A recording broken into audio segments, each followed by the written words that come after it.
Do we have sound? Do we have sound? You had this plugged in. Does that help? No audio. Good afternoon, but I can't hear you. Can you hear us now? That's weird. Yay, yes. Okay. My fault. I have my headphones plugged in. Sorry. Okay, there we are. Hello, Lois. Hello, Duncan. 1900. Very nice to see you. Eric and Aaron and Renee. All right. I think I've mentioned everyone.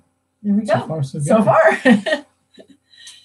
Well, we're in a little bit of a rain, and that's okay. It looks like we're going to have rain for the next few days. You know, it's not one of those torrential, wash everything away rains. It's getting it wet, which is a good thing. So the sun will come out again, and things will be nice. Yep, it's good. We have a couple of subjects that we're going to talk about today. Hello, Sunites. Oh, just down the road. How you doing? And Renee, yes. Anyway, we're really happy for the cool weather. With the cool weather, it goes away all the chiggers and the ticks, and well, that's the hope. And we've planted a few things that are actually coming up, which is amazing. I know. I guess it's not amazing. It's to be expected. I planted spinach knowing that I didn't give it time to come up, and poof, it came all up. And my garlic's coming up. So, hey, Christy and Gina, Marie, how are you? Emmeline says hi. Hi back to Emmeline. Okay, and so just as a Christy, my name is Renda with an R, not Brenda with a B, but I've done that my whole life. If people hear it, they think it's Brenda. If they see it written, they think it's Rhonda. So, but she knows who she is, and so do I.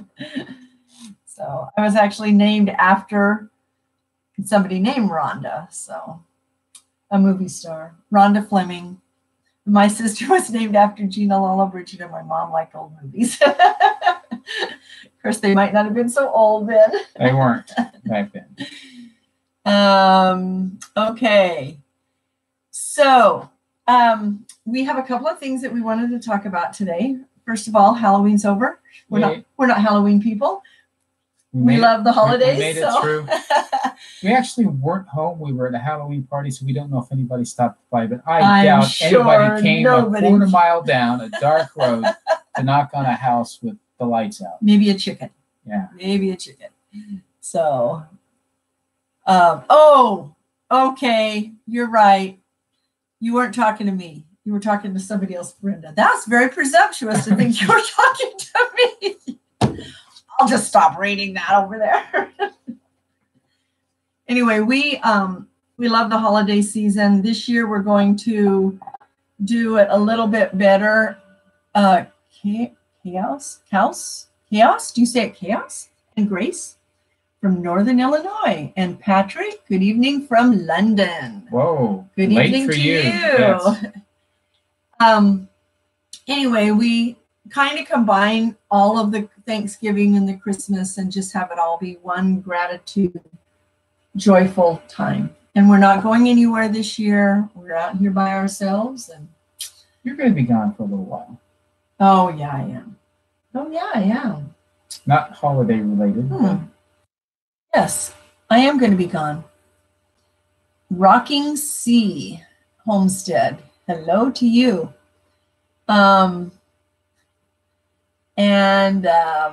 So, yes, I am going to be gone the first 2 weeks in December back in Utah. If you remember, at one point this last summer, we were taking care of our grandchildren and they were bouncing all over. That's the grandchildren we're going to go and take care of. Only it's just me this time. I'm going to just He's taking care of the homestead. And I am taking care of the grandchildren. So we'll see how that goes. Yeah. I thank you, Christy. Our place is looking great. We are working so hard on it, and we need about 10 more of us. But there's plenty to do. There is plenty to do. We're never, ever, ever bored. Which brings us to this little book we're going to talk about. So this is a picture of our land given to us by the state. Yeah. And this book. The book isn't given to us. No. The picture The is. picture. And I don't know if this is backwards to you or not. It doesn't matter. It's just going to show you an example. This is our planning book for our homestead. So this is our homestead, and this is our planning book. So that instead of a whiteboard, this is what we have. So we have chickens, pigs, other animals, house, all the work that the house needs, the elderberries that we plan to do, they get their own spot, the barn, and we are making stalls for animals in the barn, and the homestead in general, things that come up. And then, oops, I passed up. Passed up an important I passed up one, a very important one, yes, which is gardens. So that way, when we have something we need to talk about, we put it down, we make lists under that, and we take this with us in the car because that's where our juices are really flowing. And it's really, really helped us. Well, that's about the only time we really get to talk. I mean, there's not other things to do, so we can talk about our plans. So I wanted to catch up on a couple of things. Wait, somebody asked me a question. Oh, how is the bed? The bed is wonderful. Yeah, no more bugs. I haven't had any more bugs. Have I? No. No. Okay. Although you woke up I know. in the middle of the we night. don't need to talk about it. Yeah. It's okay. We're live. Be quiet. The bed is helping a lot. I was watching your other video when you said that you were on, so I cut off from that one and come to this one. Gotcha. Let's see. So, let's see. Like that, the planning book. Yeah, and actually, Homestead had a video on a planning book. And so we went right out and got our book, but we never put it together for months. We started. And then, this has really helped us. It does. Really helped. It gets the ideas in one place instead of notes here, notes there. This page right here is all of the things we need to have together by next Friday for dispatching our chickens. And we've got people coming to help, and we've ordered the bags, and we just go through the list to make sure. We're really to the point now. I don't think there's anything else for us to purchase or acquire. We've got everything we need. It's a matter of getting it arranged. We got a little bit more cleanup to do on the area that's there. We need to move some things out of the way. Hello, Megan from Creating Essence. Right. Have you thought of growing flowers for your market garden where people can pick their own bouquets? These really are not a lot of work. Yeah, they're wonderful, actually. That's an interesting idea. We actually hadn't thought of that. Not for the market garden. No. That's an interesting idea. So market garden. We have been on having a market garden, off, on. Well, having our own has always been on. Having one where we sell the produce from it, it's been an on again, off again for us, just for a lot of reasons. But we're on. We're very much on again. And we follow JM's book. And when we do our market garden, we're going to follow it as the blueprint. Well, his blueprint, it works. And why reinvent? Obviously, we have to adapt to our climate and our situation. So there'll be some changes, but adaptations more like it. But his system works. And, as we've looked at it, we're convinced that it's really the effective way to prepare garden beds and to get the produce going. Just his whole system. Yes. Thank you, Brenda. I read your comment to myself, so I didn't want you to think I ignored you. So we're moving toward that. We are. Where we've actually started taking some steps, and it kind of rolls together with the high tunnel that we're working toward as well, that we're going to incorporate high tunnels in with it. So in the planning of the land and the space, we're deciding where everything needs to be placed. We pretty much have that decided. We will be meeting with the folks from NRCS here in the next month or so. The 18th is the cutoff. 16th for applications for high tunnels. So they start working on them at that point. And I don't know how many other people out of our office here that we're working through are applying for So we may not have a lot of local competition, which means it'll be a short list so that it goes fairly soon. So we're excited to see what that means. We've got a lot of ideas. We're getting them down in our planning book.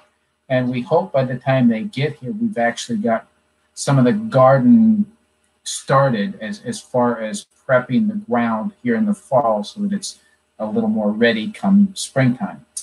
We also have decided that we are going to take the Master Gardener class from J.M. Fortier. And we are going to, he has provided a company that's going to do some crowdfunding with us. And so in a little while, we'll be launching a crowdfunding to be able to earn the money so that we can go to that master garden and just do it right. So well, it puts us in a position to be more knowledgeable about all the techniques that he puts in place, but it also gives us additional knowledge that as we're doing it and demonstrating it, that more people can learn from what we're doing. And we want to do CSAs with people, but even because we're so close to town and just to the east of us is a lot of really nice homes. And they're horse ranches, and they don't do a lot of gardening, but they come to this farmer's market and stuff. And so what we'd like to do is kind of get a route, like a route that we drop things off at their home, a CSA package each week. And those who come to our home is $5 less than those that we take to their home. And so that's what we're putting together to be able to do. Yep. It's exciting. We eat, sleep, and drink and dream about it right now. But we're actually taking action. We've gone beyond the wishing stage. We've done a fair amount of planning, a lot of details in the planning. We've got the overall plan, but we're taking action at this point. So we've moved from thinking to having a concrete plan and then an action that goes with it. So Brenda wants to know if there's a certain amount of greenhouse grants each year. There's a certain dollar amount. Yeah, and so far, those dollar amounts have not all been used. Each state, for the Department of Agriculture, the state agency, the state portion of the national agency, gets an allocated amount of funds, and they divide those up. Each state is different. And for various programs, they earmark a certain amount of money. And so there is an amount set aside for high tunnels as well as for what they call the ePub program, which has to do the other thing we applied for the elderberries. So there's a certain amount of money set aside. And what we understand last year for both the high tunnels and the elderberries that they didn't commit all of the funds that were allocated. They didn't have enough applications. Right. The reason we're choosing CSA, and I've seen some good comments about the CSA, we don't want to be a slave to going to the farmer's market every single week. We'll go occasionally if we have an abundance or stuff, but we also are having some of our land that we're allowing a couple of other families to use so that they can have a garden, because we've been blessed with so much that we just feel like it's okay for us to share it. And so we're doing that too. And we've walked down in our property the last 2 times this week out there. Yep. And now that all the bugs are gone, so didn't come back with any critters on us. So that was really nice. Let's see. I second the binder in info in request. Put it in the newsletter. Oh, that's a good idea. Yeah. I'll do some information. Good idea. Yeah, very good. Thank you. Because I have another article. We have another article. It's your turn. Okay. So before morning. Anyhow, what else? What questions do you guys have? We need to have ask us questions ahead of time, and then we can have a Q&A sometime. I had a couple other subjects you wanted to talk about. The book, this, market garden. You're losing that? Uh-oh. She's gone blank. We had. I don't know. Okay. I don't know. I can. So if you saw today's video, you know that we have kitties. We went to pick up one and came back with 3. 2 of them pregnant. And one, I don't know, she kept putting them in my arms. That's true. And then she put one in your arms, and we put him in the car, and she put another one in your arms, and that was that. So we heard and drove off before any more cats came. But they're really feral cats. I mean, they're just very wild. Yeah, they've been outside only. So we're going to go get them fixed. They've been in their barn. Now they're in our barn. And we were concerned when we first put them in that strange place they're going to leave. We put food there. So, you know, all you need is food in a place, and cats will hang around. And that's really what's happening. So do we have a winter to-do list? Yes. Yeah. No. A few. You know, what we were talking not so much about the winter part of it, but the to-do list part of it. And we're kind of going back and forth on how to handle that, because there are Renda sees them as a pie with a lot of pieces, and I see it as being more like several separate columns of tasks, you know, different categories. But I also see that some of them have dates they need to be done by, and that's where the seasonality comes in. And so we're trying to blend the 2 ways of looking at what needs to be done to come up with lists, because something that is not as important today in a week may be at the top of the list just because of the timing of it. So yes, we do have a winter to-do list. One of it is to get some more wood accumulated for our fireplace, and one is to build we started the other day building the wood crib to hold the firewood in outside. And it started raining. And it started raining on us. So we're going to get that finished up, and then we will get it full of wood. We've got a lot of down timber, very dry, ready to go. We just need to get out. One of the things we're doing for winter is putting stalls in our barn. We'll have our chickens that just roam all over. Yeah, for the chickens that we have right now, I mean, the pigs are going to be gone before the bad part of the winter sets in. Close to, we might. You do not have to move pigs in. You think? Okay. But the chickens can just go in their chicken tractor and be in the barn. We're going to set aside a place in there for that. The stalls we're putting in this year are really more for next year, because we do plan to start acquiring animals this spring, some additional animals. And so unusual for us is we want to be ready for the animals before we acquire them, right? She's agreed. That's good. Next question. Where do we plan to get our elderberry clippings? Terry. There's a few places in Durham has some. Yeah, Terry Durham has several. There's some other folks on. We haven't really started shopping for those yet. It's time to do that. Absolutely. So we don't know yet. I mean, we didn't order them from Terry because we weren't sure we were going to be ready, but now we're pretty sure we're going to be ready. Yeah. So we just need to ask him. Some people don't have time for the farmer's market, and many like special attention of premium produce delivered. And you don't have to sell it every week and pay for space. Absolutely. So you're saying this from experience. I mean, I can conceptualize that. So I like that idea, because that really gives a good angle for describing it for people, for approaching them that way. That you don't have time to go to the farmer's market, doesn't fit your schedule. This is what we can do. Because really, it's just a drop and go for us. If they have a place to set it, they don't even have to be home. So it works really well. So Lois asks, and I see she's got a correction here, so I'll read the whole thing. Are chickens moving along with the chicken tractor? That's what she meant. And not getting caught? Yes, they're doing really well. We put a video on this morning, and one of us stands at the back and hits the back, and is there able to say, slow down, stop, slow down, stop. And we have not. And really, there's not too much need for that, because they're used to having us feed from the end that we pull them on. So once we go down to that end, they say food time, and they run to that end. And as we pull it, they keep coming to that end. So there's sometimes a couple of stragglers, but when we move slow enough.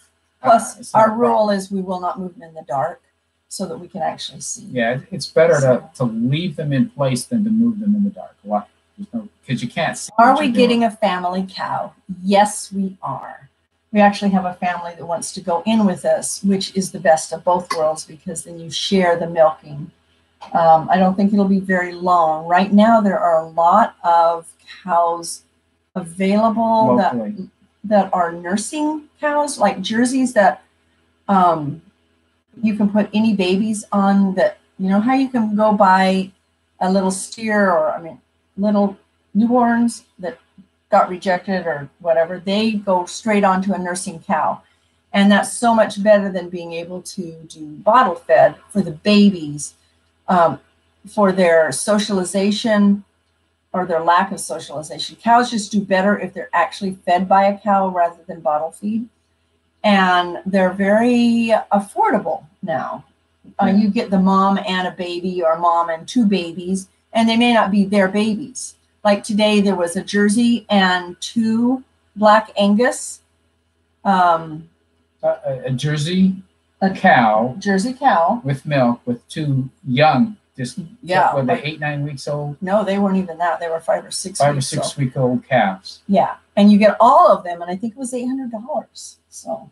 Now, that was a really long answer to a yes or no question. Yes, we are getting a family cow. Yeah. Yes. It's the foundation of the farm.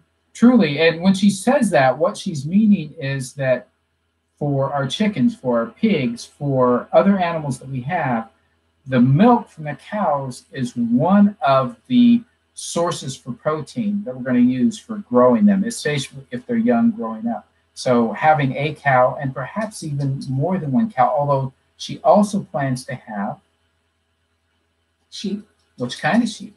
Milk sheep for yogurt and cheese. So a couple different sources of milk. And on the cow, what we've also considered is that if we had two cows that are being milked and make certain that we have them to where they're lactating overlapping each other so that we're not having a gap with no milk.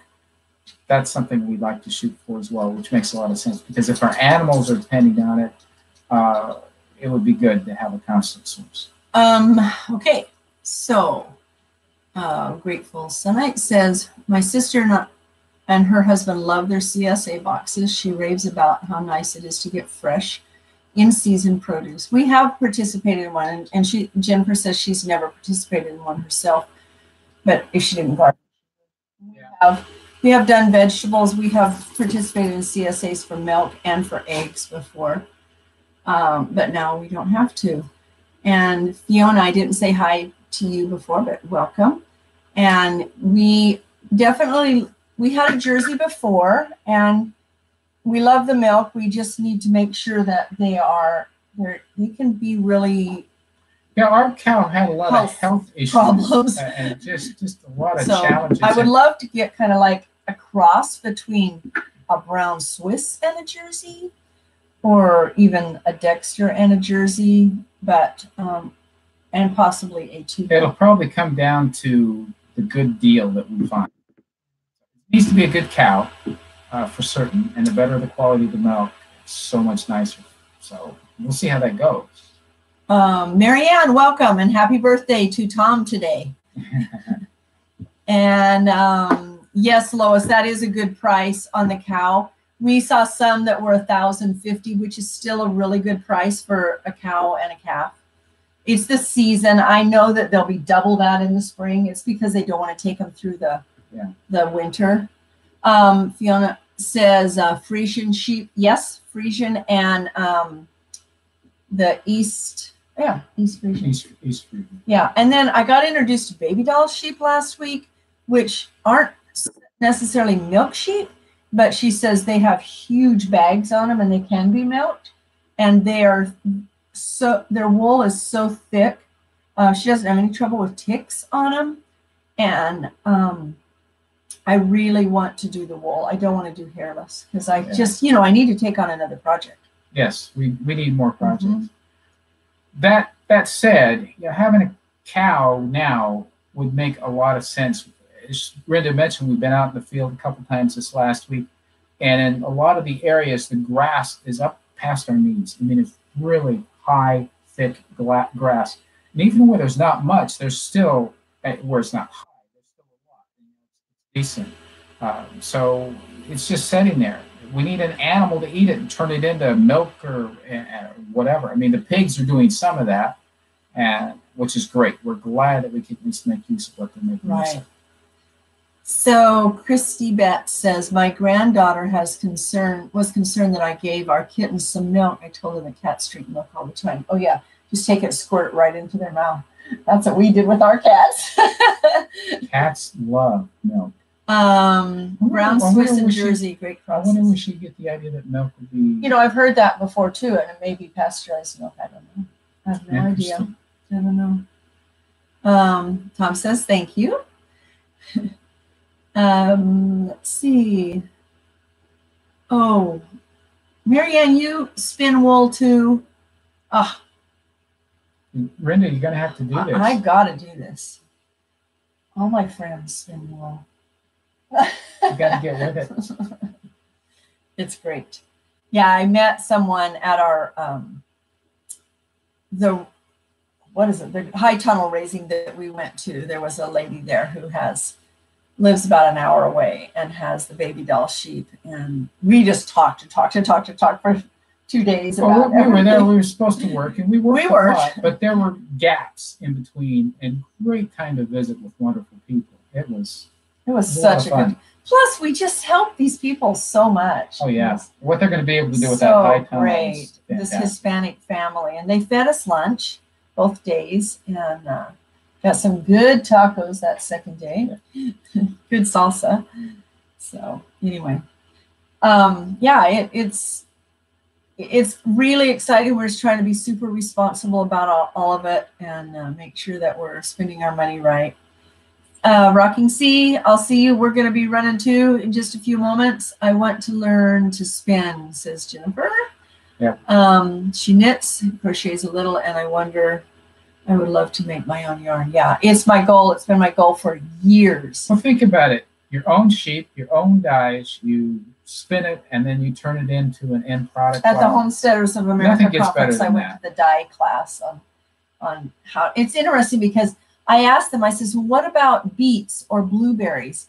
And you can't use those to dye your wool. Those are a stain, not a dye.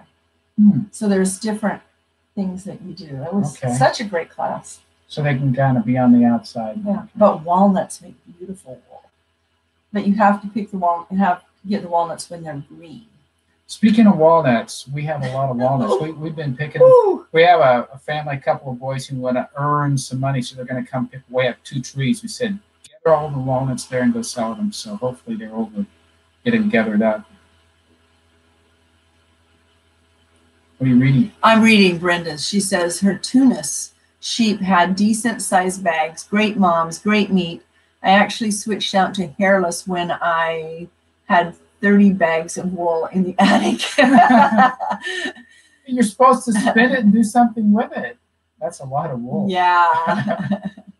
Wow. You know, one thing I am super excited about, acorns can also be used to dye wool. Ooh, our neighbors have so many oak trees. Yeah. Oh, I know what I want to say. So since we got this free bed, and I now have a king size bed, I've had several, I would say 3 quilts started for decades. There you go. Honesty. And one of them is about this big, and I'm going to finish it for that bed. And the people that we bought our pigs from, she has the long arm quilt machine. And so I'm going to finish this, put the batting on the back on, and go over to her house. That's going to be great. So then I'm so excited to be able to start quilting again, because we have room to set up our stuff to do all that. So anyway, it's great. Well, we've reached the end of our 30 minutes. We never want to overdo our welcome in your homes and take up your time, but we appreciate you following us. And we're so glad we actually got to be live today. Yes, it was great. And I tell you, we got a lot of great things coming. We're like we mentioned, we're working toward next spring. So there's going to be a lot of prepping for that, but also some wintertime things we have to take care of. So we're going to be able to show you next week a little bit about our dispatching, the processing for these chickens. We're not showing dispatching. Right. We're just showing. Well, we're going to show the setup, how to get ready, the things that you need to do. Yes.